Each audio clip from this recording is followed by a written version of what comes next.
अस्सलामुअलैकुम दोस्तों आज मैं आपको गर्म पानी पीने के फ़वाइद के बारे में बताऊंगा।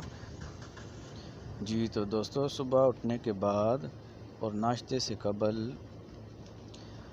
गर्म पानी पीने से शदीद सर दर्द यानी कि माइग्रेन, हाई ब्लड प्रेशर, खून की कमी, जोड़ों का दर्द, दिल की धड़कन का एकदम तेज़ या आहिस्ता हो जाना, मिर्गी का इलाज, ज़िद्दी पेट की चर्बी, कोलेस्ट्रॉल, शदीद खांसी, बेचैनी, दमा, काली खांसी, रगों में चर्बी जम जाने समेत दीगर मसाइल का हल मुमकिन है। जी तो दोस्तों, गर्म पानी पीने से ये तमाम बीमारियां ख़त्म होती हैं और इनका इलाज इस गर्म पानी में है।